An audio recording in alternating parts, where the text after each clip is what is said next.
Jordan and Gretzky, Serena and Ruth. Remembering great ones is easy to do.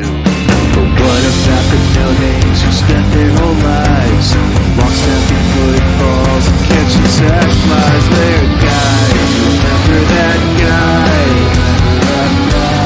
Remember that guy, remember that guy, remember that guy, remember that guy. They're just gonna remember some guys now. Your puny ballpark cannot contain my gargantuan blast. Bring me your finest meats and remember that guy, the show where we mine our memories for nuggets of nostalgia about peripheral players, past and present. Hey there, folks. Happy to be on the mic for the first time in 2023. It is James. I got Baby New Year here on one side. Let's see what we got on the other side. Diaz joining James to their left, and we have an incredibly special guest. Goes great with that quote. We have the executive vice president of Arby's, somebody who definitely has the meats. Please introduce yourself. You know what? I am the one who invented that slogan. It was actually supposed to be used for a different company first. Didn't play well there, but Arby's was totally fine taking it on. I do have the meats. It is me, the very special guest, Xavier. Xavier, thank you for bringing the meats. I must ask, in addition to the meats and, of course, some honey mustard for them, did you bring anything that's making memories for you right now? I brought something very spicy that is making memories. So, U.S. soccer Twitter for the past 2 days, and going back even a little further, has been essentially the worst soccer parent / people who are from New Jersey online argument of all time. For those who don't know, U.S. soccer has been very... it's been run by a very close group of families, essentially, for the longest time. It's essentially like the mafia, where half of everyone who is in charge comes from the same couple families. And also, they all come from New Jersey. And almost all of them come from New Jersey. In fact, over the past 25 years, the U.S. has had one head coach that was not from New York or New Jersey. That's how weirdly regional it is. So, a couple days ago, the previous head coach / not current head coach, because his contract expired December 31st, but still candidate to get an extension, Greg Berhalter, tweeted out a statement saying that someone was trying to take him down by going to U.S. Soccer. He didn't use the word blackmail. People have said the word blackmail a lot. He technically did not use the word blackmail, but the implication is someone was trying to threaten him with publishing of private information that makes him look bad. So he just came out and said it in 1991, back when he was 18 years old and a freshman at UNC. He, after a night at the bar, got into a physical altercation with a woman. What he says is that he kicked her in the legs. This woman, by the name of Rosalind, would then go on to become his wife and has been his wife for over 25 years. They very open in the statement about how they were seeing each other at the time.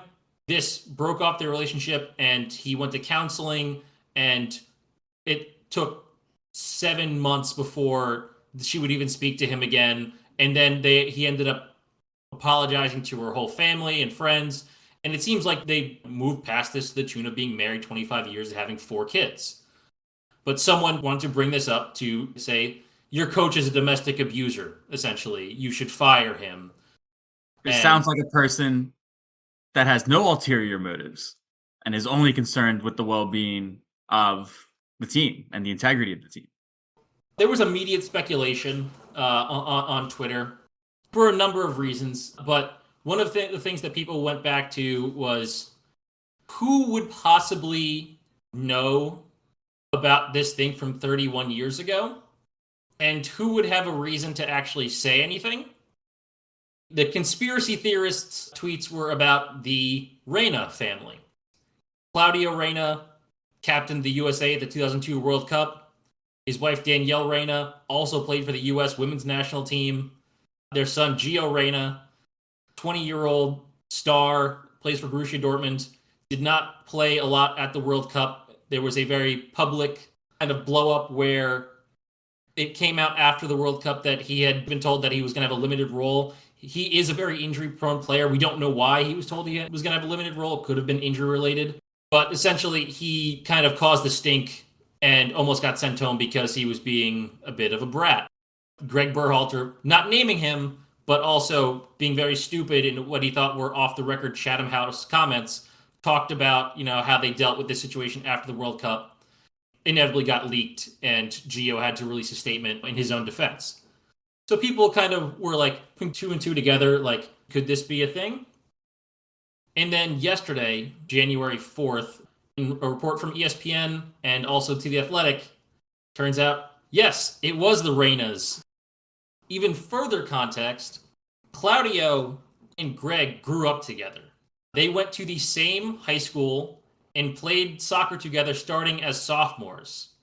Then they obviously went on to play on the national team together and, have been very close. Danielle Reyna was roommates with Rosalind Berhalter at UNC, where they played soccer together as well. It is pretty clear from, just everything that has been said, like, Claudio met Danielle after visiting Greg at UNC because he was at Virginia and met her through that. Like, these families are so intrinsically connected since they were teenagers and are now, in their 50s. So first, the reports come out is that Claudio was sending essentially threatening text messages to U.S. soccer officials who are also friends of both families. And then Danielle comes out with a statement saying that she essentially called Ernie Stewart. First of all, she said that she's known Ernie for years and considered him a close friend and didn't think that this would lead to any drama, despite the fact that, again, she's calling Berhalter's boss at the time, the head of U.S. soccer. She claims, she said, why is Gio getting dragged for this when Greg did something much worse at his age and we forgave him? It's like, I didn't know that would lead to an investigation or Greg possibly losing his job. I just didn't want people to pick on my son anymore. And so now we are at a situation where Greg Berhalter's wife, Rosalind, has had what is probably the most traumatic experience of her life.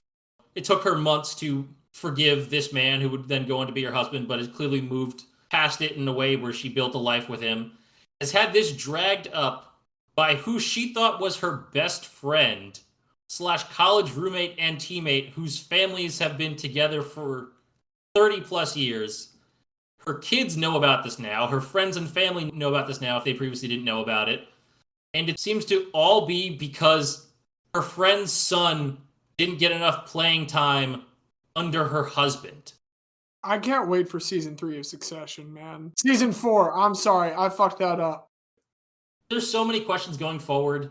One, is there any way that Greg can get his job back? There was people were already hesitant on whether or not he should get an extension or not. And now it's, first of all, he put his foot in his mouth by thinking he could say something off the record and not have it get leaked that he should have just dealt with during camp. But now also it's gone so much further with all his past. And again, not downplaying any sort of domestic violence thing here. The big problem I have with that is that the Reynas knew about this for 30 plus years and clearly didn't care or knew that Rosalind and Greg had worked through it and then chose to bring it up to the public view because they were mad about their son's playing time. So who knows what's going to happen with Greg Berhalter?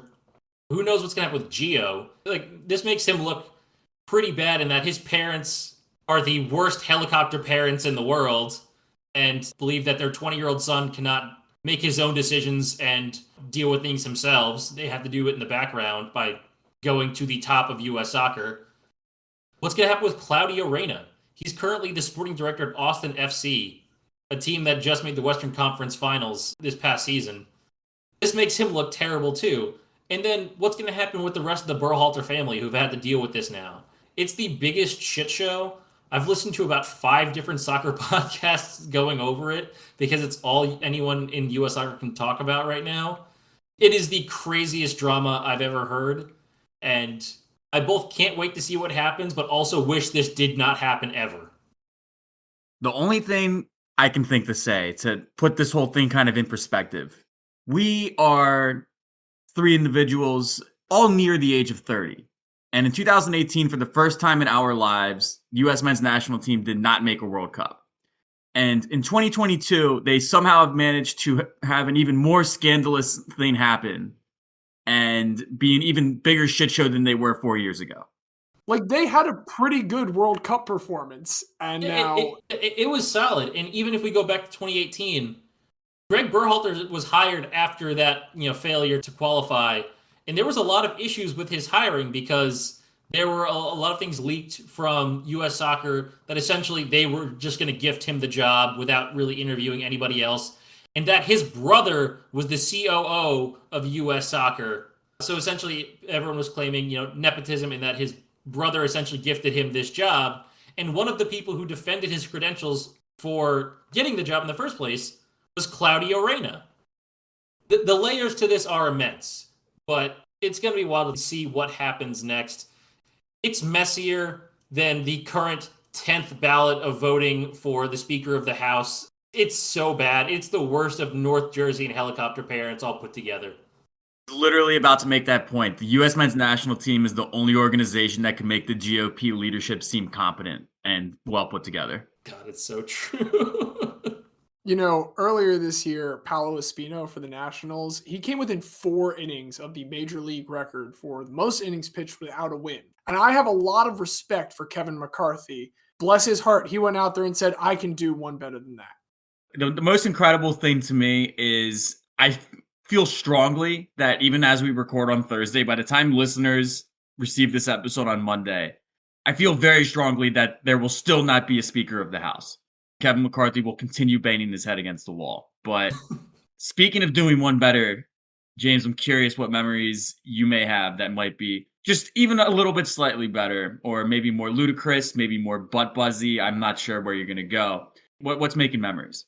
Perhaps more ludicrous, and mentioning bang your head against the wall is also appropriate, because I do first want to go back real quick to Sunday Night Football, where, the Ravens played the Steelers and some stuff happened. That's fine. We don't need to get into that.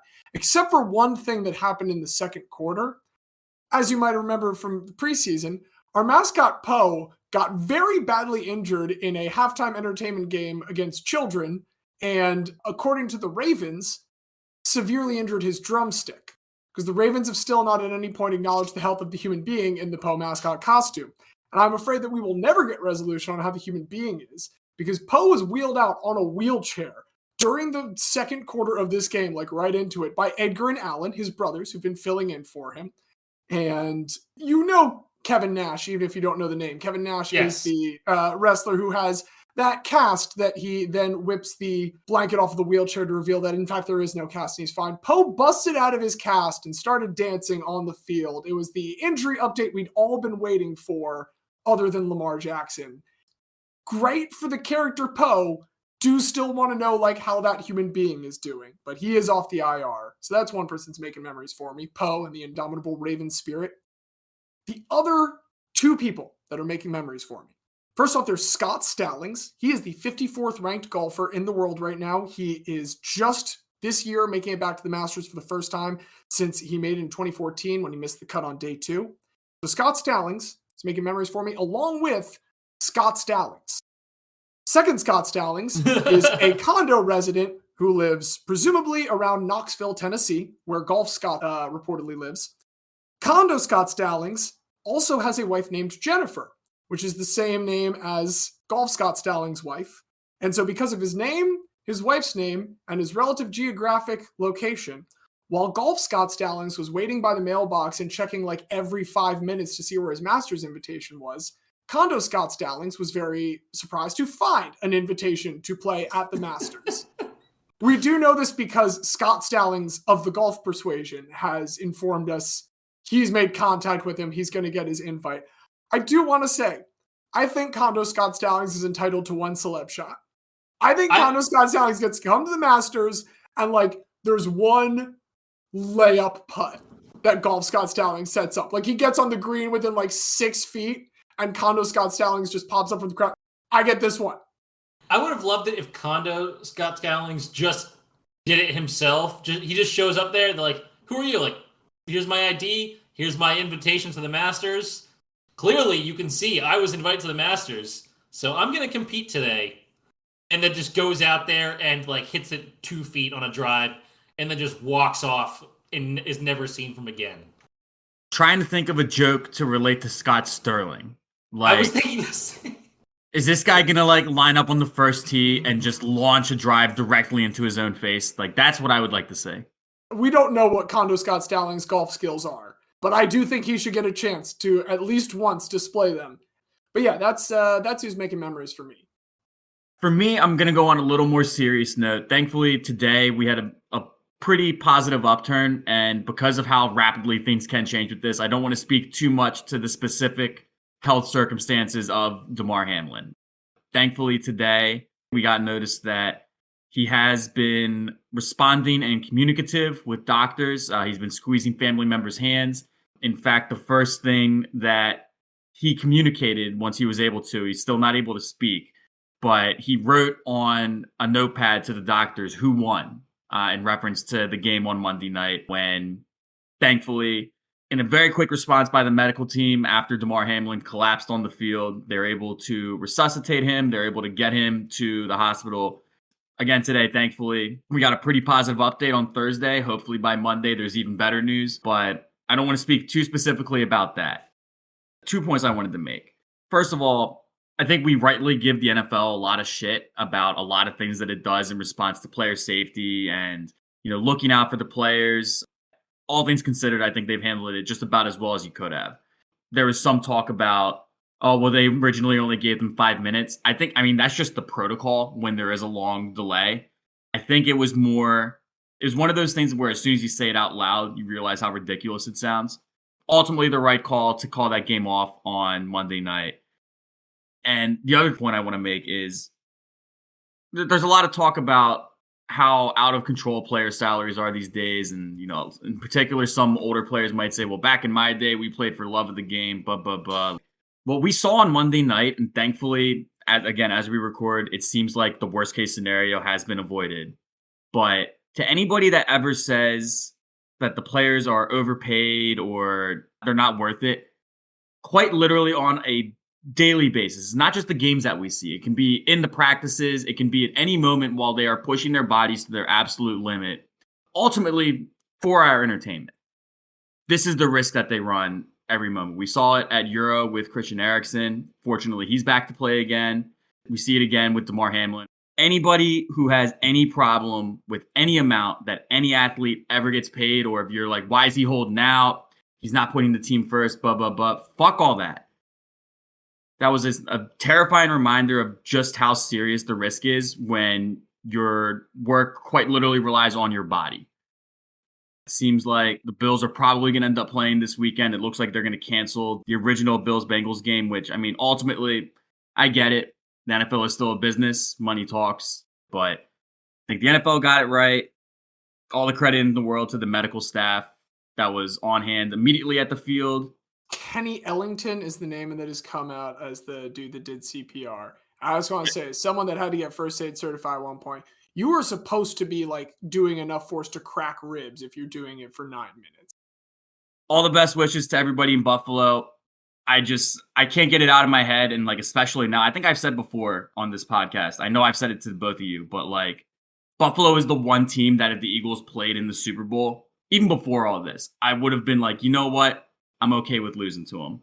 And I can't get out of my head the vision now of the Bills win the Super Bowl. Damar Hamlin hopefully released from a hospital by then in good enough strength to attend the game, and he's the first one to get the Lombardi. I can't imagine a more beautiful thing. Best wishes to Damar. Thank you, Kenny Ellington. Thank you, everybody at Cincinnati. And what a reminder that we come here to talk about guys, but as fans, we invest so much into these games, and then all of a sudden they get put back in perspective very quickly. I also need to make one quick retraction. Denny Kellington.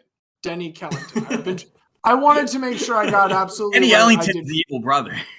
Denny Kellington. I can't even remember the first one that I said now. It's just Denny Kellington. I'm wiping that out. Kenny Ellington. Yeah, it's not Kenny Ellington. Also, if you are someone who has made money through football, whether it be gambling or fantasy, maybe you want to send a few dollars towards Damar Hamlin's toy drive, which has become a de facto way to show your appreciation and support for him and his family. No, that thing is up over, I believe, 7 million as we record. It might get to 10 by the time the episode releases. So really impressed to see that. And you brought it up, Xavier, fantasy. I mean, I picked up DeMar Hamlin halfway through the year in our dynasty league, and he ended up being huge for me, which again just sounds so fucking silly to say in the context of what we just witnessed. But thank God he's all right, seemingly, and hopefully we continue to get more positive news as this goes forward. But the larger kind of takeaway from all this to me is that the players deserve everything that they get. There's sometimes people that say that they get too much, but I think it really shows the strength of the players union and whatnot, that we are in this position where everybody is now respecting more as we get older, the rights of the player. But Xavier, I think the larger topic you want to talk about this week is we want to kind of look at the guys that have paved the way for us to be in this current era of player rights.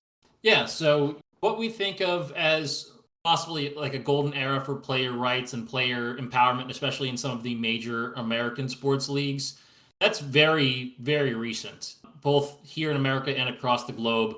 Even just as recently as our lifetimes, there was much less power and freedom for professional athletes.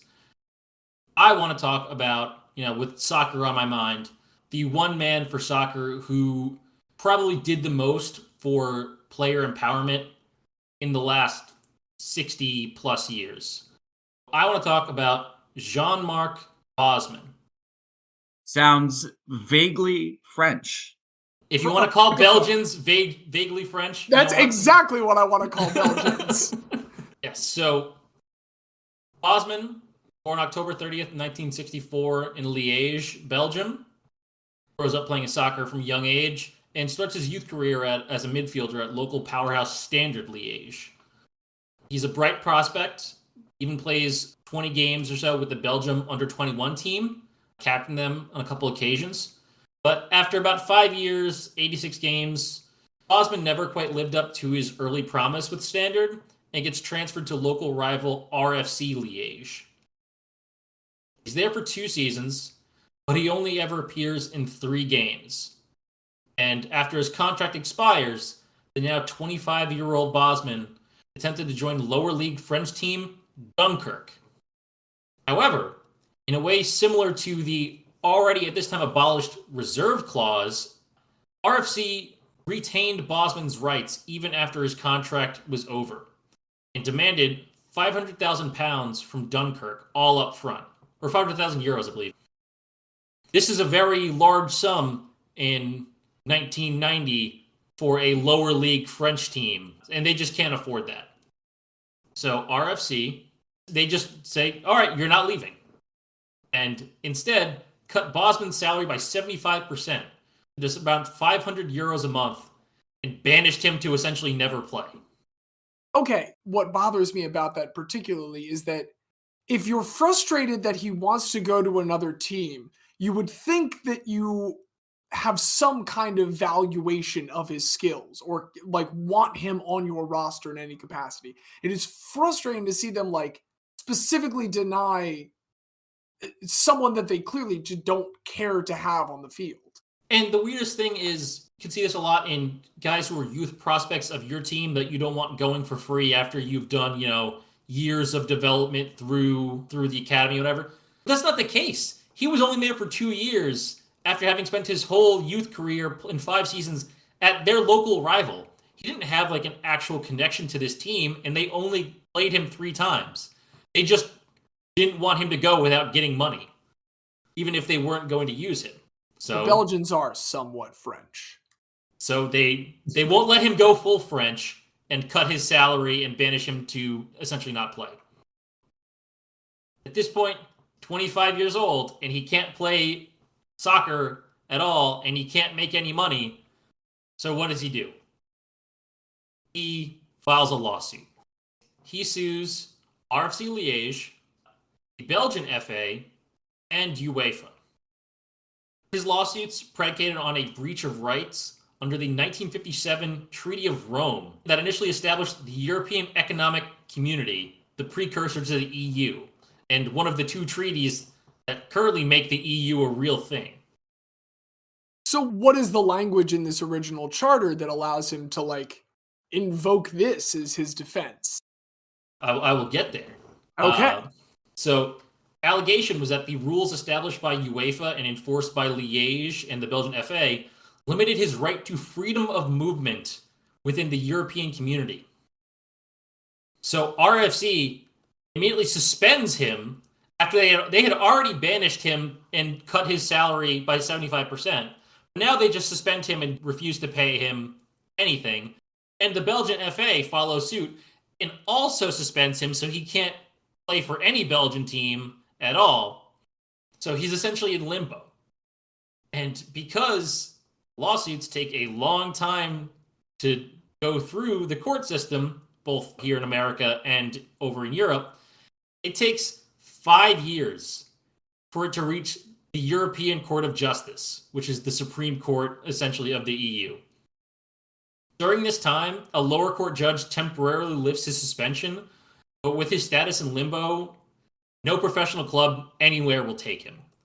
He spends what should have been the peak of his career playing in the amateur leagues of Belgium, France, and the island of Reunion, playing for pennies. Where is the Isle of Reunion? That does not sound like a real thing. It is in the Indian Ocean. I believe it is technically the longest possible intra-country flight you can take from France to Reunion.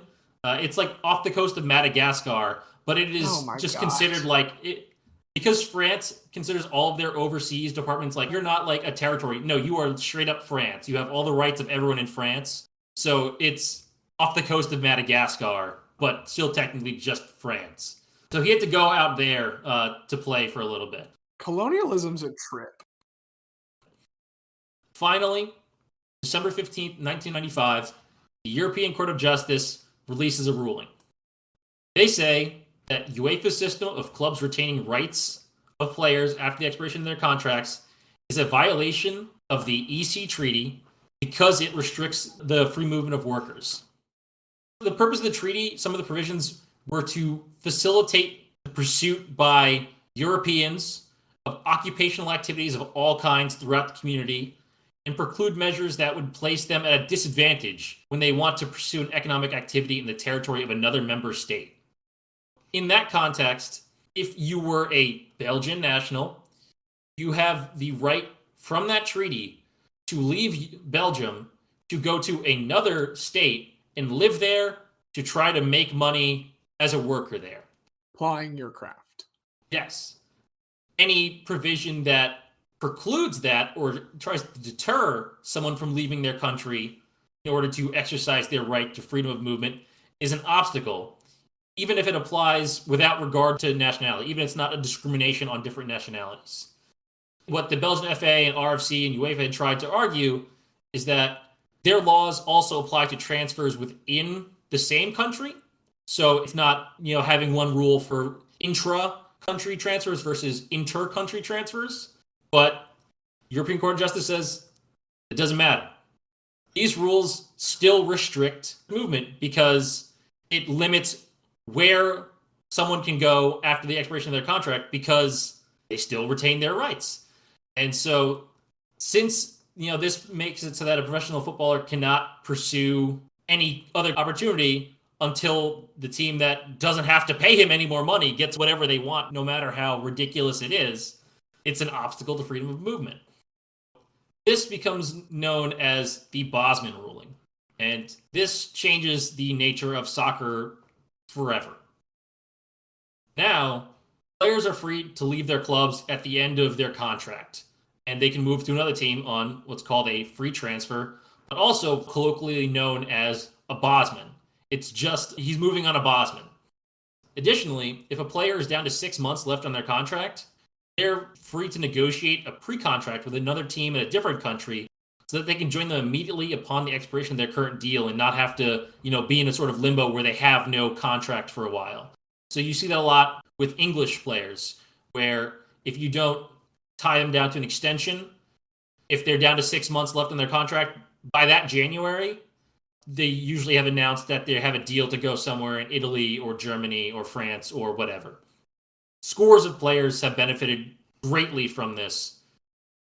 Bosman is not one of them. He was unable to find a new club after this due to, having wasted 5 years in the amateur leagues. So by the time this ruling comes out and he's not suspended anymore, he's over 30 and hasn't played any sort of professional soccer since he was 25. Eventually, by 2010, he ends up living on welfare of about 600 euros a month, spirals into depression, alcoholism, all the bad stuff that pretty much destroyed his family life. And by 2015, he was living off of handouts from the Players Union FIFPro, which is the weakest union by far because they don't do collective bargaining because obviously they govern all soccer players and they don't have the ability to collectively bargain across multiple countries.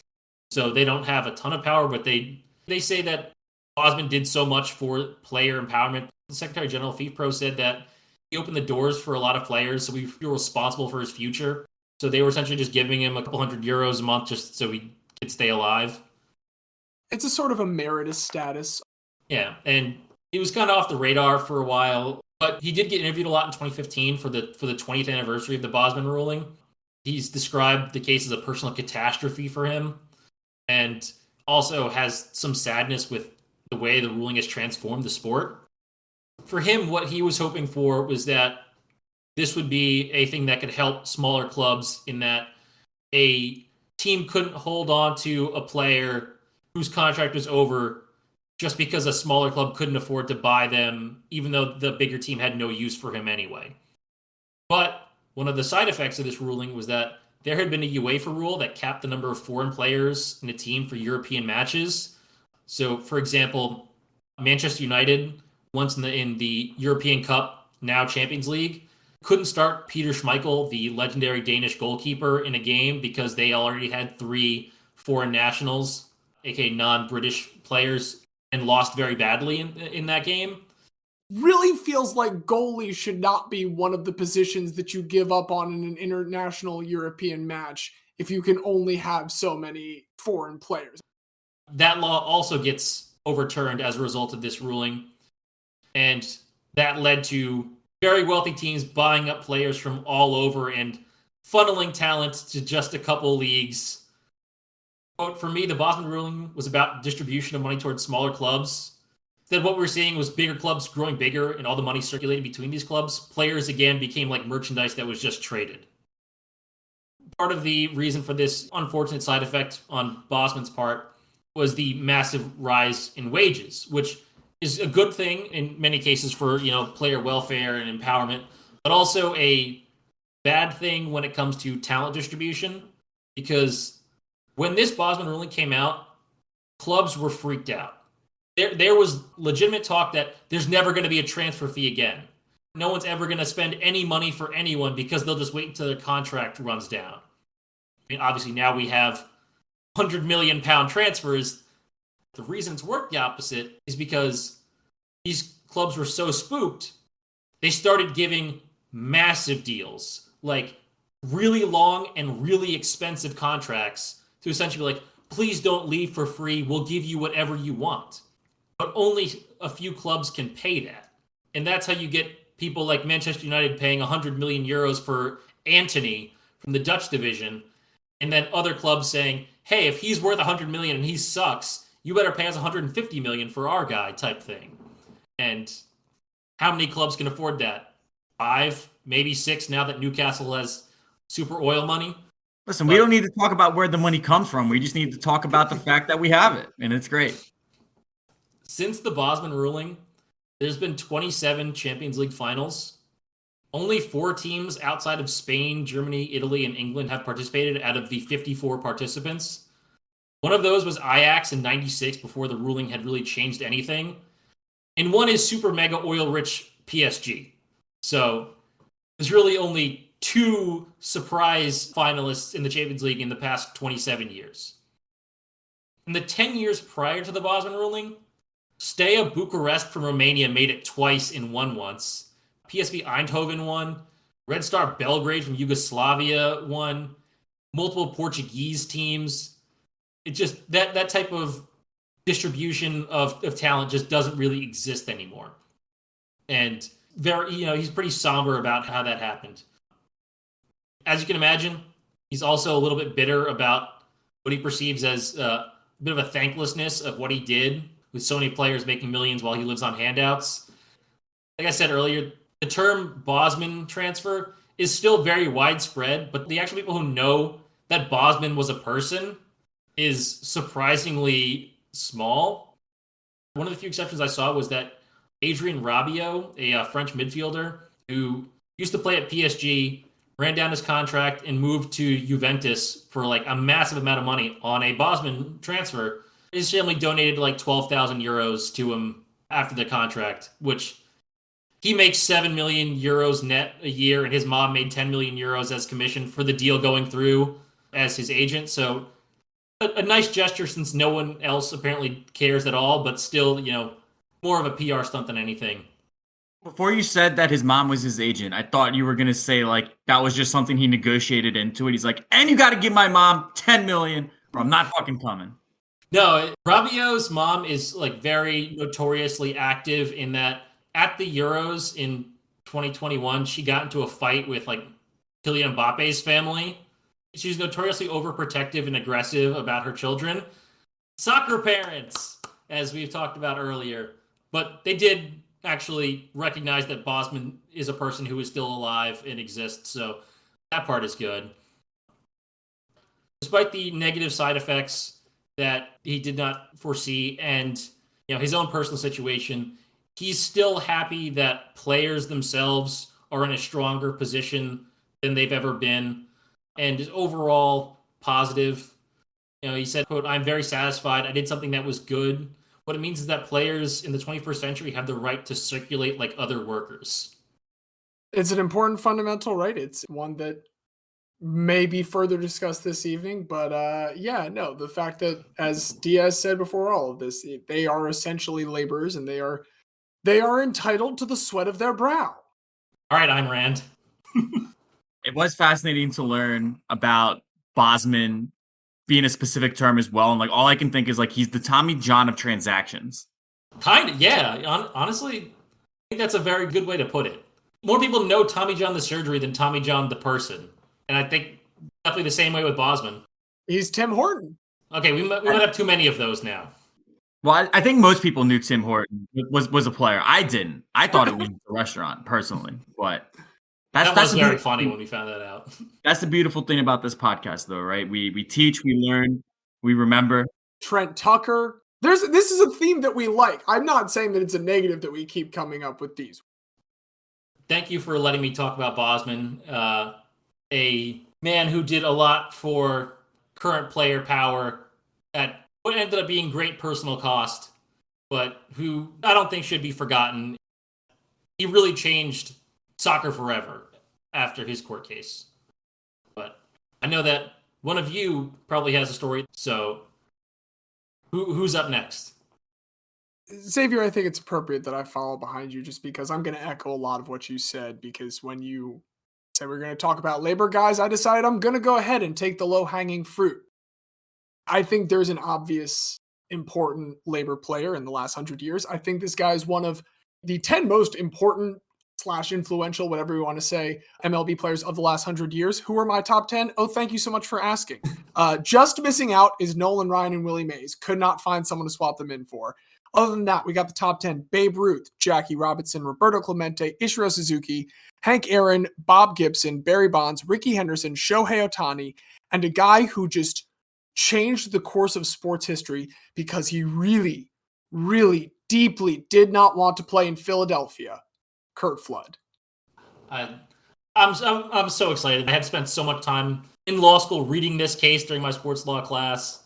Here's the thing. Yes, Curt Flood, but that could have easily been a ramp up for JD Drew too, who deserved the batteries being thrown at his head. I think it's important that I clearly say that. He deserved the double D batteries being thrown at his head. Diaz, pro fans attacking players. We are going to start with Curtis Charles Flood getting born on January 18th, 1938. Herman and Laura Flood are the parents. Houston, Texas is the birthplace. And 5 is the number of siblings that he has when he is born as the youngest. Kind of not well off. Kurt describes them as Not poor, but they had nothing.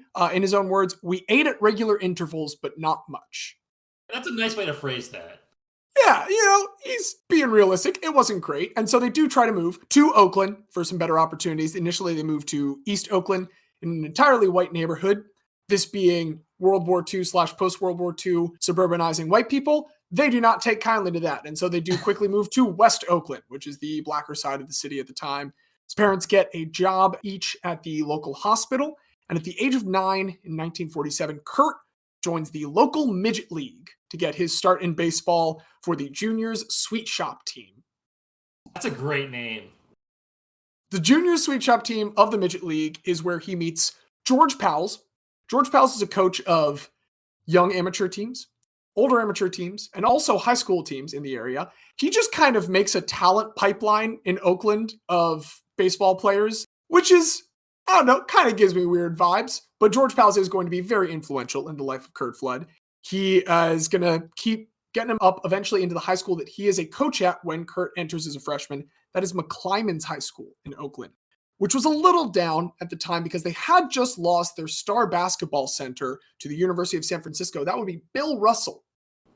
That's a wild school. Well, guess what? Bill Russell had a basketball teammate, and that basketball teammate was about to play baseball with Curt Flood. They were going to form an outfield that's Frank Robinson, along with Curt Flood. And then the other outfielder this year was Veda Pinzone, who has the most hits in baseball history for someone who is not in the Hall of Fame that does not have either cheating or steroid allegations. What was in the water at this high school? Look, man, George Powles knows how to scout them. He knew all of these kids, and he got them into this school. However, shortly after he gets into McClymonds, he actually transfers to Oakland Tech, which is another very, very good school. It is going to be the future high school of Ricky Henderson, as well as Marshawn Lynch, Josh Johnson, Huey P. Newton of the Black Panthers, Clint Eastwood, and Miss Piggy / Yoda, Frank Oz. These are two wild high schools. Now, some of the reason that he moved to Oakland Tech might have been because there was some issues with eligibility for him being on one of George Powles' amateur teams while also on the high school team. George Powles, a little shady, but he does take care of Curt Flood because George Powles, in addition to all of this, is also a scout for the Cincinnati Redlegs. Where does he find the time to do all of this? And how is it not like multiple ethical and moral quandaries? I'm almost certain it is multiple ethical and moral quandaries. They are the Cincinnati Redlegs at this point because we are in the Cold War. And in 1956, he signs with the Redlegs for $4,000 and a training camp invite. Gets a first taste of some of the dark sides of baseball during that training camp in Tampa when he and all the black players are shuttled out of the team hotel to a nearby black boarding house, which is where they all had to stay during spring training. And that treatment does not really abate for much of the rest of his time in baseball. But he is not going to let that stop him in 1956 with the Class B High Point Thomasville High Toms. Very creative. Very silly name. He puts up some very silly numbers. He is going to slash 340, 448, 567 with 29 dingers to win Carolina Player of the Year. And he gets a very late season call up to Cincinnati where he gets like 3 plate appearances, but does, due to one of them, briefly get to share the field with his hero, Jackie Robinson. The next year, he moves up to Class A. He is now with the Savannah Redlegs, and he has another fine season to get another late call-up. Gets 3 at-bats once again, and this time does finally get his first major league hit, a home run. He has some good numbers in those minors, but he has one very bad number, and that's 41 errors that year, because despite being a natural outfielder, the Cincinnati Redlegs were trying to get him to try to shift to third. The thing was, in the outfield at the time, the Cincinnati Redlegs, they were cycling through some veterans, but they also had a 1956 Rookie of the Year, Frank Robinson. Oh, and they also had this exciting prospect that they wanted to bring up and clear some room for, Veda Pinzone. George Powles basically gave the Cincinnati Redlegs at one point an outfield. Hey, I have all of these high school players who don't let anyone else know. They're really good. They still don't see a place for Curt Flood in the outfield, so he goes to winter ball for the second year in a row. He's going to Venezuela, and they tell him, hey, try to work out at second maybe this time. We want to find a spot for you, but we're just not going to get you in the outfield. And so he's trying to play second. He's struggling here in Venezuela when he gets a telegram informing him that he has been traded from the Cincinnati Redlegs to the St. Louis Cardinals. absolutely brutal. Crazy to think telegrams were sent for that purpose. They had phones by then. He wasn't even worth a phone call. To Venezuela. It's vicious. And I mean, again, we're going to talk about the vicious behavior of owners. That's what we're here for. But it is going to get a little bit better for him when he gets to St. Louis. This is a good thing for him in the long run. He's going to get up to a $5,000 contract this time, guys. Whew, big money. He's going to start with AA Omaha, but he's not there for as long as he's been the last 2 years. He's going to really finally catch on in the majors with St. Louis about halfway through. Good year, gets like some down ballot rookie of the year votes, and already stellar center field defender. This team finally realizes, hey, we have a really good defender in center field. Why don't we not try and make him conform to the infield instead?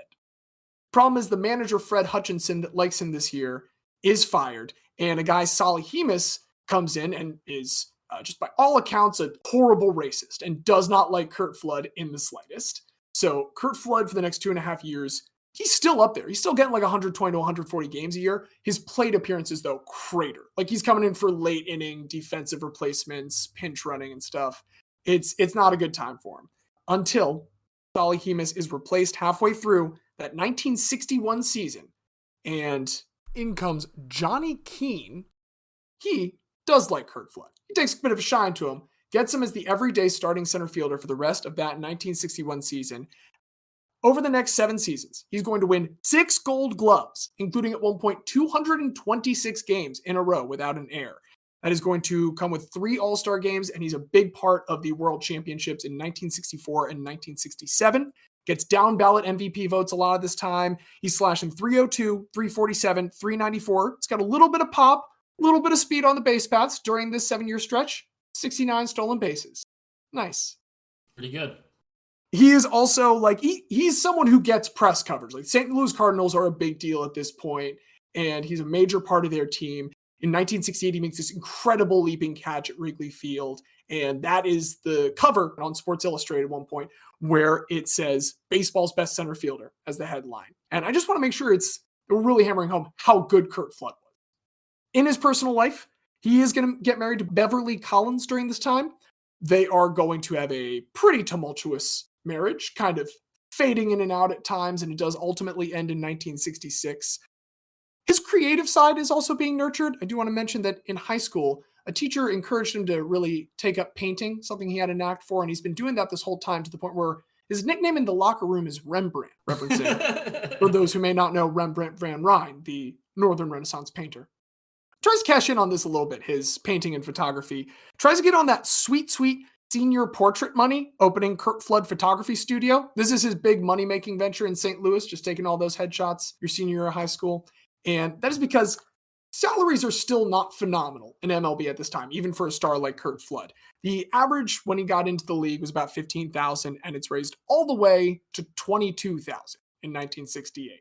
Not a whole lot. Even for the stars, you've got a couple people making 6 figures, and that's it. While Curt at this point is making $50,000, something that any average person would think is incredible, entering that 1968 season, comes in and says, I'm going to sit out if you don't give me a raise. At this point, by WAR, he is the 11th best player in baseball as a position player. I think if you add in pitchers, it falls to 17th, but he is an absolute star. And says that he will just quit. He makes enough from the photography studio. He can just live a life after baseball now. They eventually give him a raise of $72,000. But this kind of starts to sour the relationship between him and the organization. Then during the 1968 World Series, they do win another pennant. In Game 7, he slips on some slippery turf and misses a pivotal line drive, ends up being the difference in a 4-1 loss to the Detroit Tigers. So it's kind of the GOAT for that. Lowercase GOAT, not all caps. Then we turn to 1969, which is not going to be a nice year for our buddy Curt. He does get another slight raise, but basically comes in saying, bring me up to $90,000 at this point. There's, again, a couple people making 6 figures like Sandy Koufax, an aging Willie Mays. Bob Gibson is about to get a contract the year after this, and everyone knows he's going to get up to 6 figures. And so Curt Flood's like, $90,000. I think we can say ourselves, as pretty enlightened people, that's a fair ask. The St. Louis Cardinals do not agree. They give him $77,500, and he doesn't really have a choice but to take that. He can't do a Ken Dryden and go to law school on the side. I mean, again, he can, but he wants to keep playing baseball. He does love baseball very much. Like, that threat has only so much teeth at this point because they know he wants to come back. Before he comes back, though, his brother Carl is going to get arrested for robbing a jewelry store in St. Louis, and the team feels that reflects poorly on them. So, in March of 1969, August Busch, the owner of the team, comes to the locker room and kind of delivers this speech to the players about how they shouldn't be greedy and how they should devote all their time to the team and building strong relationships with fans and the press. Oh, by the way, he invited the press to this locker room speech that he delivered to the team. So weird. This feels like the kind of thing that he would have just fired off a few like typo-laden tweets if this was happening today. Yeah, absolutely. Like it's very shitty behavior. They all say like the National League was lost that day. They have a really crappy 1969. Then comes the offseason. Curt Flood gets another Gold Glove, but it is clear that his time has come to an end in St. Louis. The relationship between him and the front office is just totally fractured. On October 8th, 1969, I think it's a question as to whether or not this is more or less insulting than the telegram to Venezuela. He has an assistant to general manager Bing Devine call him to tell him that he has been traded to the Philadelphia Phillies. Curt Flood has two thoughts. First thought is, why the fuck is an assistant telling me this? The specific phrase that he used was mid-level front office coffee drinker. Great burn. His next thought turns to where he's been told he's going to get traded. Philadelphia, the nation's northernmost southern city, home of a ball club rivaled only by the Pirates as the least cheerful organization in the league. When the proud Cardinals were riding a chartered jet, the Phils were still lumbering through the air in propeller jobs, arriving on the coast too late to get proper rest before submitting to murder by the Giants and Dodgers. Listen, I want to get mad, but we have the most losses in MLB and sports history. It's pretty on the nose. It's a withering assessment, pretty darn on the nose, as you say. In particular, he's also dreading the affections of that organization, its press, and its catcalling, missile-hurling audience. Nah. All right. Now, the owner of the Phillies thinks he can convince him. He's like, I will give you this $100,000 contract if you want to play. But Curt Flood, again, just truly does not want to play in the city of Philadelphia. Thing is, he also doesn't want to retire. And just like with the last year with St. Louis Cardinals, there isn't a whole lot of options other than that because of the reserve clause, which you mentioned previously, Xavier. The reserve clause was something that had been included in contracts officially as early as 1879. Basically, teams at the end of a year could retain the rights to a player and offer them, at minimum, a one-year contract, and they had no choice but to sign that or not play baseball. And this started with you could do it for your best 5 players, then it expanded to 10, and then at one point it was your entire roster, if you so choose. So this is clearly used to deflate wages, and everyone expected eventually that the 1890 Sherman Antitrust Act was going to somehow break this monopoly up. But in 1922, the first real test of that comes to the Supreme Court. This is the Federal Baseball Club of Baltimore, the Baltimore Terrapins, versus the National League of Professional Baseball Clubs, aka the National League. The Federal League had basically been run out of business by the National League and American League, and they were suing them just to get some amount of money because that team hadn't been bought out the way the other Federal League teams had been. At this point, the Chief Justice is a huge baseball fan. It's William Howard Taft, and everyone expects that he's going to rule in favor of the Federal Baseball Club of Baltimore. Except then the court issues a 9-0 unanimous finding in favor of Major League Baseball, saying that this doesn't count as interstate commerce because baseball is just local games and amusement. So they get an antitrust exemption that is going to exist for several decades because it just counts as local games and amusement, which, by the way, was not extended to boxing or football at this time. Which is particularly absurd because at least with boxing, you can say, okay, yeah, this is 2 individual people and they're fighting at this location, and like each event can be argued to be held individually. These are literally leagues that have teams that span several states. The entire country. Not the entire country in 1922, but it's a bad ruling. This exemption has existed it still exists. Baseball still has the only antitrust exemption 100 years later. It will come under some fire. In the 1950s, there's a representative from New York who's trying to get anyone to bring a case to the House Judiciary Committee. And then in 1955, there is a case, Toolson versus the New York Yankees. This is a pitcher in the minor leagues of the Yankees who feels like, hey, I got a shot, but the Yankees are so loaded that they'll never give a guy like me a shot, whereas I'm borderline and I can make it on some other team, but they won't let me out of their organization. Something that we've heard before, except this time the court, while they agree that the antitrust exemption should not have been issued at that time, say that, well, at this point it's been going on so long, we really can't do anything about it. Congress should make a law or something, and then just kind of throw their hands up. And so the evil empire of the Yankees wins, and the evil empire of capitalism wins. In a stunning upset. The come-from-behind story that none of us saw coming. Literally 6 years ago, we had a Supreme Court justice say that this is one of the few things that exists in a sea of law where everything is contrary to what we've decided in this, but we can't actually get rid of it because it's been around for so long, and hopefully it'll literally just wash away one day. Well, and you know what is very good at washing things like that away? A flood. Curt Flood does not want to play for the Phillies, so it is time for him to figure something else out. He talks to Union President Marvin Miller, major player in all of the things that happened, like the surrounding decades in Major League Labor. And Marvin Miller says, we're ready for a fight, man. We're here behind you. So on Christmas Eve of 1969, sends a letter to Commissioner Bowie Kuhn, basically stating, hey, I am not a piece of property. Any system that basically allows people to just trade me without my input whatsoever is fundamentally inconsistent with the laws of the United States. I am able to play baseball in 1970. I want to play baseball in 1970. I get the Phillies offered me a contract. I don't want to play for Philadelphia, and I should have that right.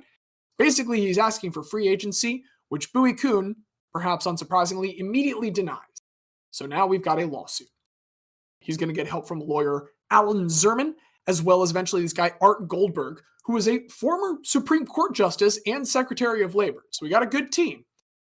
After it goes through the New York Federal Court and the U.S. Court of Appeals, we reach the Supreme Court. We've got the case Flood v. Kuhn. A lot of Flood's arguments are informed by that earlier experience that we talked about and all of the experience he's had in baseball with racism and with the Black experience in America. He's referencing indentured servitude and slavery, things that, of course, we have banished here in the United States by legislation. And that forms a lot of the basis of their legal argument. They get a lot of testimonies. Jackie Robinson offers a major one. One owner testifies in favor of Curt Flood, our old friend Bill Veeck. He's back and better than ever. Bill Veeck never left, Xavier. Bill Veeck's always been here, and he always will in our hearts. It is eventually time for Curt Flood to take the stand. He's very nervous during his testimony while he's going through his argument about like, hey, I have to build the basis as to why I was a good player and why I was worth this money. He's reading the stats off one of his baseball cards. At the end of his testimony, the prosecutor asks, like, what would happen if every player at the end of this season became a free agent? And Flood's response, I think then every ball player would have a chance to really negotiate a contract just like any other business. They turn to Art Goldberg, ask if they have anything else they want to say. And Art Goldberg's like, nope, I think that actually sums it all up pretty well. This is, at the time, the Warren Burger Court. No Burger Kings, no Burger Gods, just the Burger Court. He basically agrees that the Toolson decision that we talked about earlier did not go far enough. So initially, the court is split 4-4, 8 justices, because one of them had a bunch of stake in Anheuser-Busch, so had to recuse themselves. And eventually, Warren Burger falters, and he ends up siding against Flood and in favor of Kuhn. Harry Blackman's the guy that writes the majority opinion. It is like excoriated as just one of the dumbest opinions because the very first part is just a protracted thing that has been called an ode to baseball, where he does a brief history of the sport of baseball, then lists 88 players that he considers great. The initial draft had 0 Black players, and someone pointed this out to him, and then he added 3, Jackie Robinson, Satchel Paige, and Roy Campanella. He also then just like quotes a bunch of poems like Casey at the Bat. It's very stupid, and it's also incredibly stupid because it finds in favor of Major League Baseball once again and denies our boy Curt Flood. This is surprising to people because while Curt Flood was like a pariah when this started, He was receiving, by estimate of his teammate Bob Gibson, 4 to 5 death threats a day. He is absolutely lambasted at one point for a quote when he's being interviewed about this, where he says, "A well-paid slave is nonetheless a slave." This is when everyone's looking at, again, a $77,000 contract and saying, get the fuck out of here. Tries to play baseball for a little bit in the middle of this. In 1971, he gets a brief time with the Washington Senators managed by Ted Williams, who loves him and is even on a contract that will protracted go to 100,000, but gives it up very quickly just because he can't stand the taunts. But as this has gone on, by the end of it, some polls are finding that favor has shifted in favor of Flood as much as 8-1, which terrifies Major League Baseball. And that's really the major win from this, because that public opinion is going to be massive when just a couple years later, Andy Messersmith and Orioles legend Dave McNally play a whole year on their reserve clause wage without even signing a contract regarding that. So that the next year they argue, well, we didn't sign a contract. There's no reserve clause this time. You hung on to us last time through that. We don't have one now. There's something called the Seats decision. This is an arbitrator who finds in favor of them and is promptly fired by Major League Baseball immediately after that, despite a glowing, several year-long career before that. The players do strike for a little bit in 1976 before they get a new agreement, the MLBPA with MLB, and it results in free agency, which is still a flawed system as we know it today, but it's a hell of a lot better than the alternative. It is something, much like Bosman, that Curt Flood doesn't get benefit too much from. That 1971 stint with the Senators, that's the end of his time in baseball. Does keep up with the art for a while, has a lovely portrait of Martin Luther King Jr., which was donated to his widow, Coretta Scott King, and then was donated to George W. Bush, and Bush Jr. hung that in the White House. He is also the reason that the 10-5 rule came about, which is something that allows MLB vets with a certain amount of service time to not get traded, veto any of those. And he is also the namesake for the 1998 Curt Flood Act, signed into law by Bill Clinton, which revoked a lot of the antitrust exemption. Not all of it, but more than any other piece of legislation had done to that point.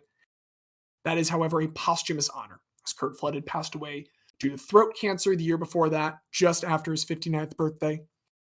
Today, he is in the St. Louis Cardinals Hall of Fame, not in Cooperstown, which is a mistake. And I do hope they rectify it, but, gentlemen, we can rectify that today because we can induct Curt Flood into the Hall of Guy. It's a great pitch, and it's a great case. I am just going to say up front, my Philadelphian will not allow me to vote for Curt Flood when we get to relitigation. Oh, yeah, no, I didn't pander last time, and now I've gone to the opposite of pandering. The joke is how much this man hated Philadelphia. To be fair, you pandered to me because it just makes me happy to hear about it because I love the story of Curt Flood so much as someone who took a literal sports law class in law school. And again, even from my Philadelphia perspective, better than J.D. Drew. You could have talked about J.D. Drew. That's true. That's true. Oof. Diaz, do you want to talk about someone else who's better than J.D. Drew? Yeah. Anyone. So, yeah, which is, again, literally anybody. So with the whole depths of the guy universe at my disposal here, it's hard to come up with a selection. I like with both of your guys, we're talking about guys that in the midst of their career saw an injustice and attempted to correct it. My guy is different from them in that he did not bring up his injustice until some 15 years after when it was relevant. So really, he himself personally did not stand to gain much from this, but I want to talk about a guy that didn't care about that. He saw that something was wrong. He saw that these organizations that we all loathe, and we can go to so many. We can talk about FIFA. Really, FIFA is probably the main one that we talk about, but the second one we talk about would be the NCAA. So I want to talk about a guy that saw that quote-unquote student athletes have been providing a lot of labor for very little compensation. And not just that, but saw name, image, and likeness, which is quite the buzz term in sports today. But he saw names, images, and likenesses being used without compensation, and he thought that was a little fucked up. So I'm going to talk to the guy that is both the reason why we have name, image, likeness, but also is the reason why we cannot play NCAA football anymore. Hopefully that'll be fixed soon. But I'm talking about Ed O'Bannon. That's where I thought you were going to go when I chose this topic, and I'm very excited. Please tell me more about Ed O'Bannon. Well, so first of all, the thing that always confused me is when this players' rights thing always kind of came up, I always saw Ed O'Bannon and Northwestern talked about in like the same context. And I was like, is Ed O'Bannon like some backup quarterback that played at Northwestern? Blah, blah, blah. No, Ed O'Bannon is actually a basketball player. Grew up in South Central Los Angeles, where he attended Artesia High School. Ed O'Bannon is the shit in high school. His junior year, he's named an All-American. Senior year, he's also named All-American. He's named to the McDonald's All-American game in addition to the Parade All-American team. So he's Parade All-American junior and senior year. The McDonald's All-American just his senior year, which McDonald's All-American is an honor specifically for seniors. So really anybody who knows ball knows that Ed O'Bannon is an absolute terror. His senior year at Artesia, he averages 24.6 points to go with 9.7 boards. He leads Artesia to a 29-2 record, and they win the California Interscholastic Federation D2 championship that senior year. And where's he playing at? Artesia High School. Sorry, what position is he playing at? Oh, he's a power forward / center. So he's in that 6'8", 222. I heard the 9 boards, and I figured he was a tall individual. Yes, yeah, a large man who's able to basically physically dominate. And at this time, he's got offers to go just about everywhere. People may think, based in South Central LA, maybe that UCLA program is the place to go. But as he graduates high school in 1991, UCLA is not really the premier program that they were once known as. They haven't won a championship since '75. John Wooden has moved on. So the top program really at this time is UNLV, run by Jerry Tarkanian. They're hot on his trail, and he's planning to go there. He has a scholarship offer. But eventually, before he enrolls, UNLV is placed on probation due to recruiting violations. So decides why not stay home anyway, and he's going to stay in LA to go to UCLA and see if he can lead that Bruins team back to glory. He's set to hopefully start that as soon as his freshman year until 6 days before the first official start of practice. He's playing in a pickup game with just other guys at UCLA. Goes up for a dunk. When he lands awkwardly. Unfortunately, tears his ACL. And these days, thankfully, an ACL tear is not necessarily... It's severe, of course. You're going to miss time. But it's not the end of the world. There's no real fear that with proper surgery and rehabilitation, you're going to be back to 100% strength. Those concerns absolutely existed back then. Not just to the extent that he may not be able to play on the same level. They're worried he may not be able to play again, period. There's concerns he may not be able to walk properly, but thankfully he has a successful rehab process. It's an arduous one, lasts 18 months, but he does eventually make it back. First year, they're going to ease him back in. He comes off the bench in 23 games, and he averages less than 4 points. He doesn't make any starts. Coming into the second year, though, he's back to full strength. He's feeling ready, and he is named to the first team All Pac-10 in his first full year as a starter. Can average 16.7 points a game to go with 7 boards, 2.3 stocks, my personal favorite stat. Also loves the stocks. I just love people who either take the ball away or prevent it from going into the basket. It's one of my favorite things in basketball. But yeah, across 33 games, he starts 32 of them, averages 33 minutes a game, and starting to get his footing back. By his junior year, he is not only named first team All Pac-10, he's also named as the team MVP. And this sets the stage to go into his senior year. So for the 94-95 season, it's been 20 years since UCLA has won a national championship. And Ed thinks it's time to get that corrected. First of all, the honors that he receives during the regular season. He's a consensus first team All-American. If you're a publication that has a first team All-American, Ed O'Bannon's on it. He's named the Pac-10 Co-Player of the Year, along with Arizona's Damon Stoudemire, and first team All Pac-10 for the 3rd consecutive year. This year, though, he only gets co-team MVP, along with Tyus Edney. Edney did not last long in the NBA. So he made the league. I shouldn't mock. If he made the league, then he's a baller. Yeah, Tyus Edney. Shout out Tyus Edney, co-MVP. But once it got to the NCAA tournament, this is where it's time to separate the boys from the guys. And Ed O'Bannon, again, as I said, was not going to miss out on an opportunity to bring glory back to his hometown program. UCLA tears through the 94-95 tournament. In the 1995 championship game, they're going against the Arkansas Razorbacks. It's a high-scoring affair. UCLA only leads by 1 going into half, 40-39. But they eventually pull away to win their first national championship in 20 years, winning 89-78 over the number 2 seeded Arkansas Razorbacks. Ed O'Bannon for the game, 30 points, 17 rebounds, and for his efforts, named the most outstanding player of the tournament. That's a very full trophy case after college. Very full trophy case already before he's even made it to the pros. I do want to give one shout out to Tyus Edney. Don't want to slander too much. Were it not for his full court sprint to lay it in just ahead of the buzzer against Missouri in the second round, gave them a 1-point victory, we would have never got to the championship game where Ed goes off for that 30-17 stat line. Shout out Tyus. Shout out Ed. They become national champions for the first time in 20 years. The following year, Ed O'Bannon's number 31 was retired by UCLA. He would be inducted into the UCLA Hall of Fame 10 years later in 2005. And eventually in 2012 was named to the Pac-12 Basketball Hall of Honor. Not fame, honor. Is honor better or worse? Do they also have a Hall of Fame? How do we stack the virtues? I mean, to me, I would personally put honor at the top because, like, fame doesn't necessarily mean good. You can be famous for shitty reasons. That's true. That's true. There are a lot of baseball players in the Hall of Fame that would not make a Hall of Honor. Exactly. So I think we don't need to worry about any Alomars making it into a Hall of Honor anytime soon. Ed O'Bannon will hold that distinction. Coming off of this, obviously he's going to be a pretty sought after NBA draft prospect. This is still in the era where how long you stayed in college doesn't really affect your draft stock much, if at all.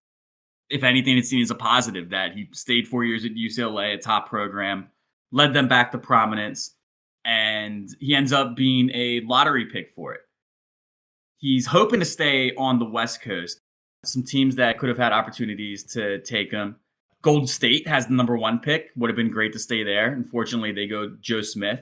The second pick, LA Clippers. Again, another great opportunity. They take Antonio McDyess and trade him to Denver. At the number 8 pick, you could have even seen if he would have gone to Portland. He's still on the West Coast.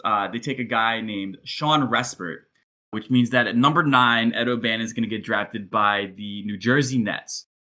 Ooh. We're going back to New Jersey for the soccer drama. No soccer drama here. He would sign a 3-year, $3.9 million contract, which is more than enough compensation. But I mentioned his frame earlier. He's 6'8", 222, which is more than enough size to dominate the college game, certainly the high school game. But you're kind of in that tweener role in the NBA where he's not big enough to hang with the big centers, and especially in context of his reconstructed knee, he's not quick enough to stay with the perimeter players. He also attributes being homesick to this. He personally would never attribute it to injury. He said it wasn't injury, it was confidence, it was being homesick, living on the East Coast for the first time after, again, still staying very close to home at UCLA. After 2 years with the Nets, he gets traded to the Mavericks. Played 19 games in Dallas in that second season, but he just never really stuck. And again, feeling homesick, flames out of the NBA. Being homesick apparently does not restrict him from international travel, however. He's going to bounce around several different European leagues.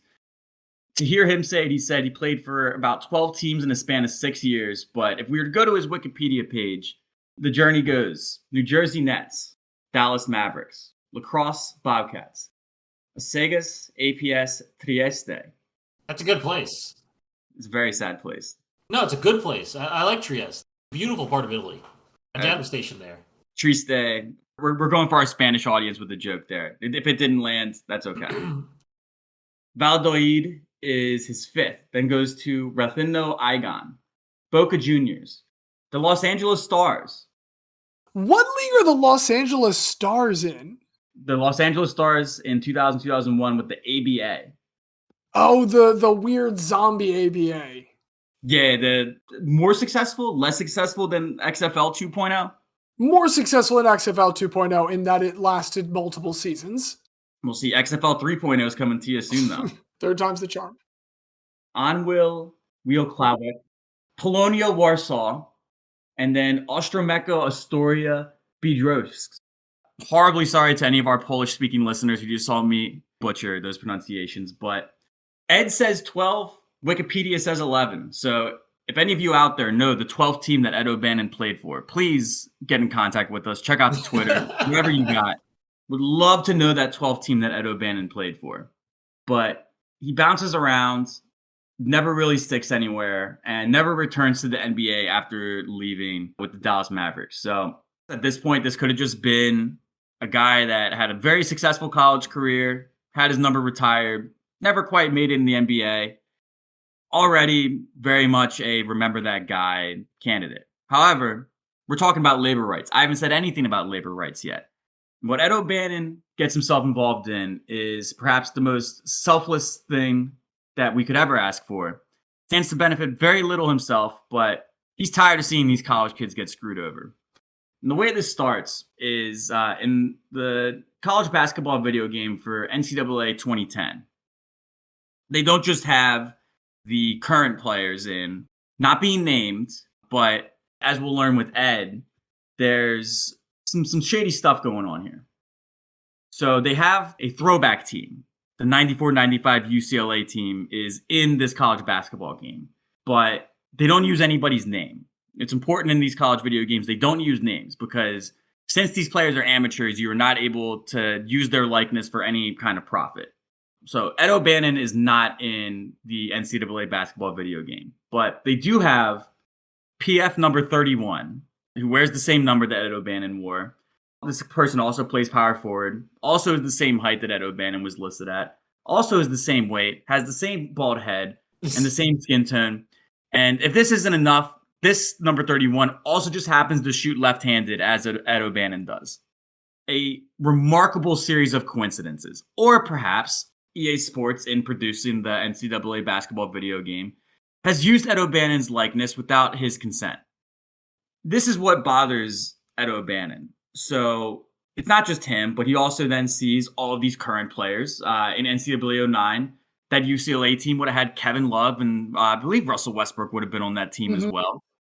We could have had early Darren Collinson on that team, but none of these guys are named in this. It's just PG number 0, F number 42. Like, anybody with even the slightest bit of a discerning eye can clearly see this is supposed to be the real players, and they're just not using their names. But unless you had the mods where you just downloaded the names.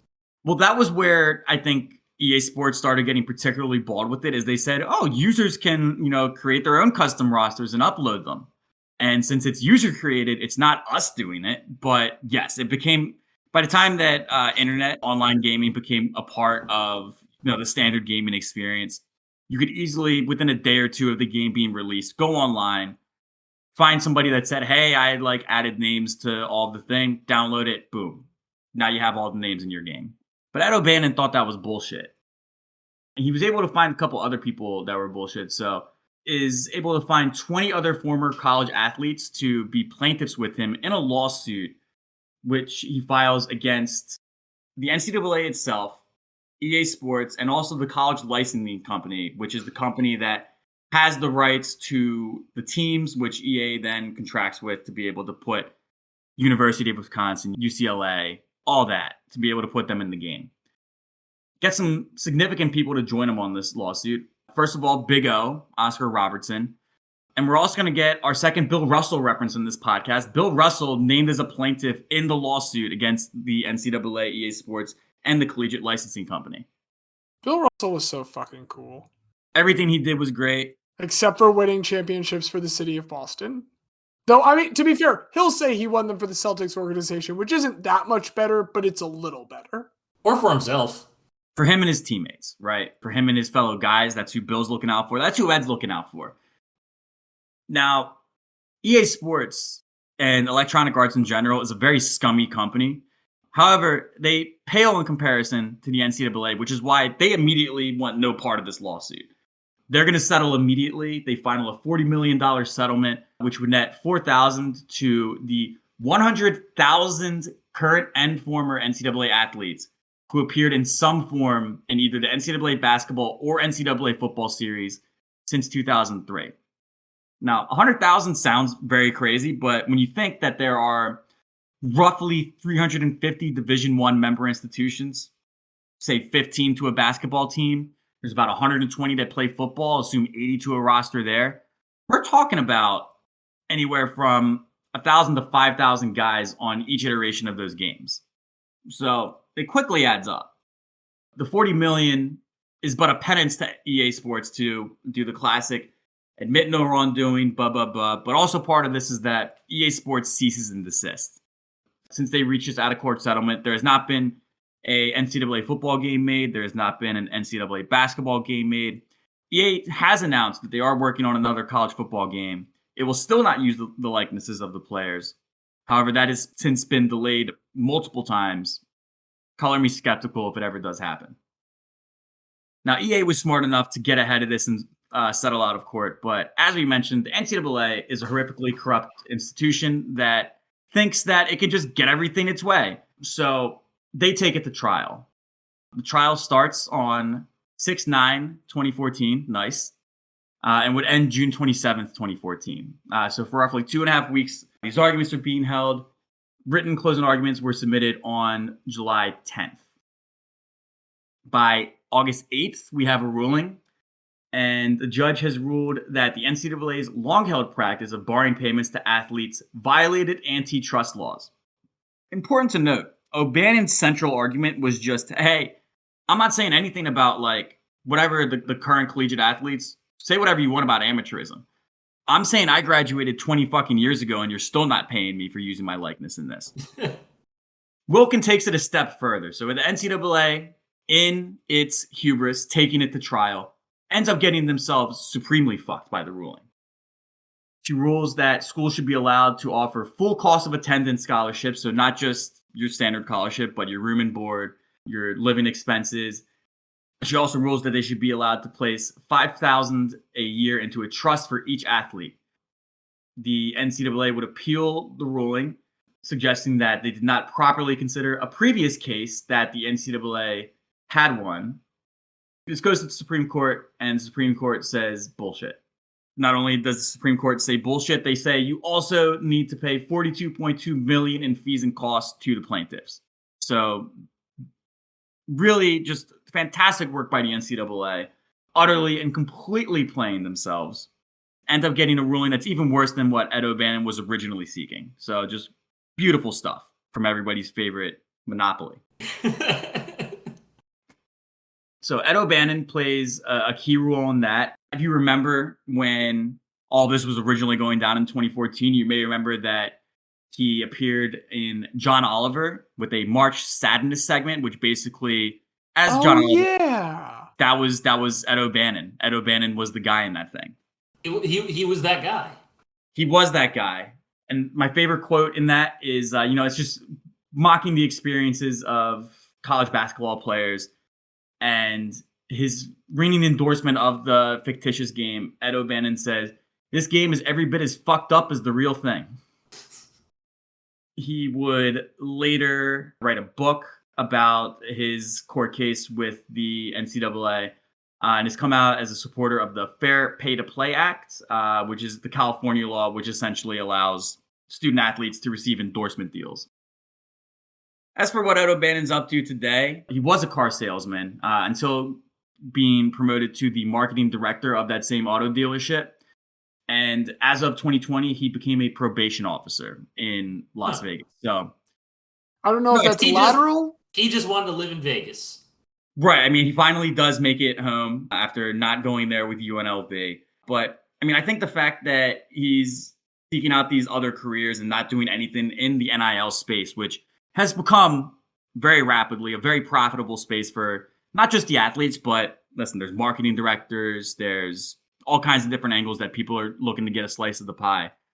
But the fact that Ed O'Bannon has become a probation officer and has no interest in that says to me that this is not Ed O'Bannon being interested in the money or doing it for the money. He's trying to look out for his fellow athlete, his fellow guy, and ensure that justice be done. And we are not in the space that we are today where athletes are using their NIL deals to get free swag for their teammates or, using the money to help pay for a sibling's education, all these great things that we get to see these athletes do would not be possible without two things. First of all, the hubris of the NCAA to actually take that thing to trial, and Ed O'Bannon looking out for his fellow guy with the lawsuit. And I mean, if Bill Russell got on board with it, I think who are we to say that Bill Russell is? But yeah, Ed O'Bannon, nothing to do with Northwestern, just supported their unionization effort. And a UCLA guy, a New Jersey Net guy, unfortunately. A television, hey, that guy. That guy from that thing on John Oliver. And again, a man who played for 12 teams. We only know 11. If you know the 12th, please reach out to us. But one thing I know for sure, Ed O'Bannon is a certified guy. I mean, maybe the 12th team will be the Hall of Guy team. Maybe he had the premonition to know that he'd be brought up here. I feel a little on my heels at first because I'm realizing, Diaz, everything that you said at the end, not to take away at all from Ed O'Bannon, we're not in any of the spaces that we are for any of these three leagues, sports, environments without any of these three guys. There are clearly a lot of parallels here between all of them. I mean, everything you said about the transfer window, when they didn't want to pay the Cardinals, that is, Curt Flood, they had the league leading payroll that season in 1969 of $800,000. Not even seven figures. Not even seven figures yet. And now you look at Steve Cohen's fuck you Mets money and it's absurd. And now you look at NIL and it's absurd. So here's the thing though, I'm on my heels because Ed O'Bannon won his case. Bosman eventually, though it was disastrous, won his case. Curt Flood did not win his case. That is an interesting technicality of it. But I mean, I think we still got to look larger picture, right? Like, we're not seeing Carlos Correa get $35 million a year despite having a apparently non-functioning body anymore. Wait, yeah, hold on. Are we seeing Carlos Correa get paid $35 million a year? As Xavier always says, there hasn't been a press conference yet.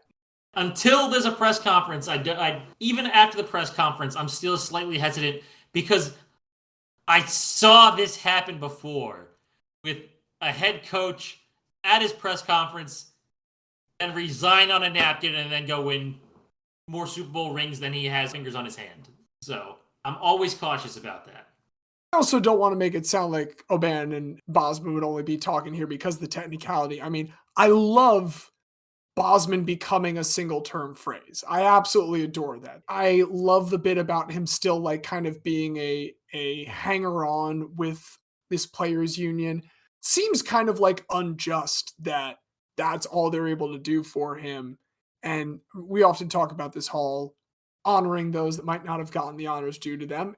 If that's where we're going, then Bosman might be candidate number one with a bullet. But at the same time, O'Bannon ending a video game behemoths series. That part is not good for me personally, who liked that video game a lot. Well, if we're talking about full impact, maybe the magnitude's not something that we like, but it's still a big magnitude. True. Eyes everywhere do love those video games, though. And I remember playing NCAA 14 with you guys, even before I realized that it would be the last one ever. God, people still mod that game. Isn't that incredible? I loved reading an article the other year, like 2 back, that The Ringer did about, here are the people who still update this every single season. The best was, who was it? It was somebody for SB Nation, I think, when we were in the throes of lockdown, turned the worst team in college hoops 2K5 into like an absolute dynasty. Sounds like Roger Sherman with a bullet. I need to stop saying with a bullet. No, but and again, we don't have this rich modern culture if not for Ed O'Bannon. So it's tough. I think I'm leaning between those two. I feel like Curt Flood, again, lost the case, and I don't know if losing the case, that might be enough of a ding against him that he's going to lose this case as well. And Xavier, I made my stance very clear that while Curt Flood was right about Philadelphia, only Philadelphians can say those things about Philadelphia. Okay, so I guess that means that we can, as much as I really loved James speaking on Curt Flood, I think that means we could take Curt Flood off the list, and then it's down to Ed O'Bannon and Jean-Marc Bosman.